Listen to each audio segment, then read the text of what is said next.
Hi, this is Ravikant. Welcome and welcome back to the channel. In this video, we are going to learn about the Euclid division lemma and we will solve two questions of GCD. And the best part of this video is that we will also learn about the Euclid flowchart. So this video is going to be an interesting video. So please watch till the end. So without further ado, let's start the video. So Euclid division lemma is an algorithm to find the highest common factor. To understand Euclid division lemma, let's take an example. In this example, 21 is divided by 5 and after dividing we get 4 as a quotient and 1 as a remainder. So 21 is our dividend, 5 is our divisor, 4 is our quotient and 1 is our remainder. So we can generate a formula which states that if we multiply the divisor and quotient and then we add remainder, then it will be equals to the dividend. So here is the formula. Dividend is equals to divisor into quotient plus remainder. Now put the value of the particular parameter in this formula. Then we get 21 is equals to 5 multiplied by 4 plus 1. It means 21 can be written as 5 multiplied by 4 plus 1. So the final conclusion is that if we have given any value, then we can write in the form of dividend, divisor, quotient and remainder. Now let dividend is denoted by A, divisor is denoted by B, quotient is denoted by Q and remainder is denoted by R. Then we can write A is equals to B into Q plus R. We will use this formula whenever we solve the GCD's questions. If I talk about this formula, then A should be greater than B. This is a compulsory condition while solving the GCD's questions. We will check that whether A is greater than B or not. If not, then we will find out that which value is greater than the other. And we will place that value in the place of A. Next, if I talk about R, then R should be greater than or equals to 0 and less than B. It means that at the final step of the question, we will see that R would be equals to 0 and the value of B would be greater than that of R. If we get such conditions in the final step, then we will stop and will check what is the value of B. And that value will be our GCD. Here, A and B belongs to positive integers. So in a simple statement, the Euclid division lemma is a technique of compute the highest common factor HCF of the two given integers. So these are the points which explain about the Euclid division lemma. Now for the perfection in Euclid division lemma, then take an example. In this example, we have to calculate the GCD of 45 and 10. Here, GCD is equals to greatest common divisor. So to calculate GCD, we know the following formula. We know that A should be greater than B. So we will place 45 instead of A and 10 instead of B. Then we can write 45 as 10 into 4 plus 5. That means 45 is divided by 10 by 4 times with 5 as the remainder. In next step, the value of A will be equals to that of B in the previous step and the value of B will be equals to that of R. So we can write 10 is equals to 5 into 2 plus 0. We will follow this procedure in all these type of questions. Now we have got the value of R, which is equals to 0. So we will stop the procedure here. And we will find out what is the value of B in this equation. So in this equation, the value of B is equals to 5. So this is our GCD of 45 and 10. So this is the procedure that you have to follow while solving the GCD's questions. Now take another example. To solve this example, we use this formula. Now put A is equals to 3768 and B is equals to 1701. Then we can write the following equation. Now put A is equals to 1701 and B is equals to 366.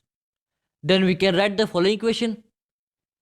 Now put A is equals to 366 and B is equals to 237. Then we can write the following equation. We will do the same until we don't get the value of R, which is equals to 0. So finally, in the last step, we have got the value of r, which is equals to 0. So stop the procedure here and check the value of b. So we have b is equals to 3 and this is our GCD. So this is the Euclid division lemma. You can easily find out the GCD with the help of this algorithm.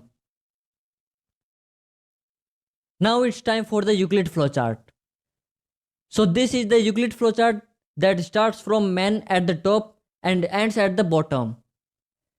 This flowchart works on the behalf of two integer values. And these two integer values command the machine from input. These two integer values will be saved in the specific memory locations A and B. So to understand this flowchart, suppose our first integer is 100 and second integer is 20. Let's call this is our memory location A and this is our memory location B. So 100 is the greater value that will save in memory location A and 20 will save in memory location B.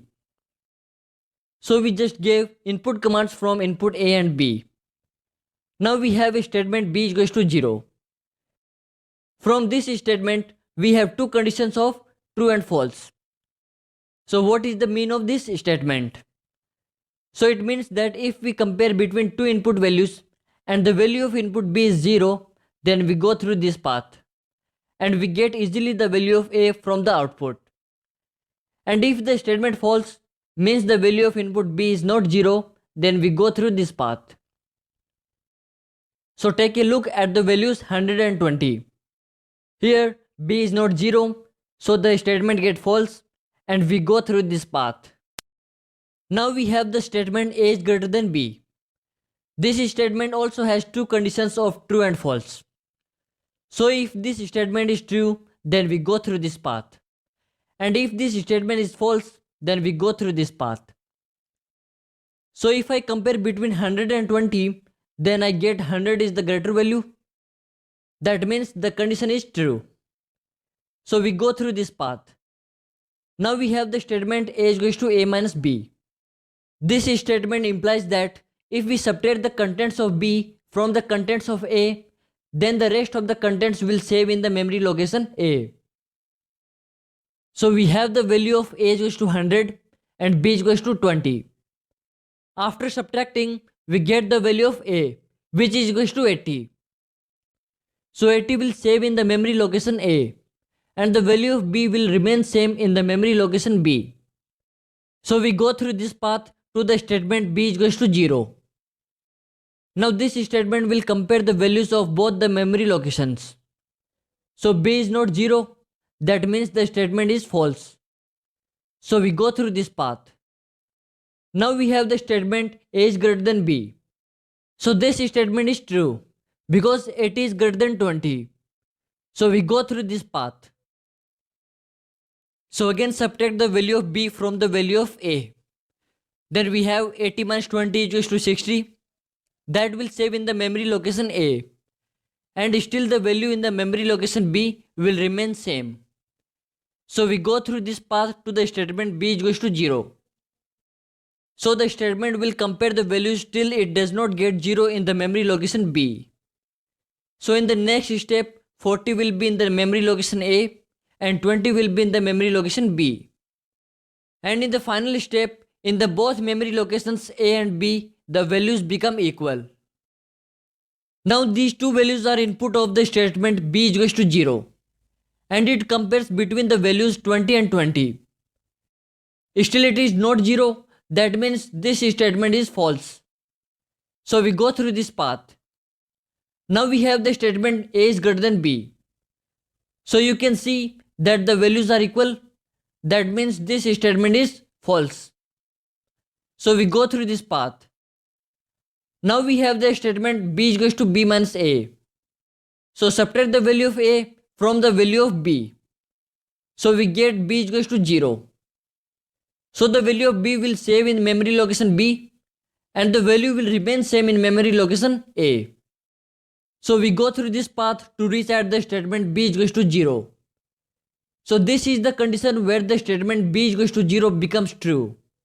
Because we have got the value 0 in the memory location B. So this condition is true, and we go through this path, and we get 20 as the output. At last, the program stops. So we get 20 in the form of the greatest common divisor of two integers 120. So this is the flowchart of Euclid division lemma. You can easily find out the GCD of two integers with the help of this flowchart. I hope you understand. So thanks for watching our video. If you like this video, then give a big thumbs up to the video. If you want to search more videos, then keep support and keep watching our videos. Till then, read knowledgeful books and get your weapon of knowledge.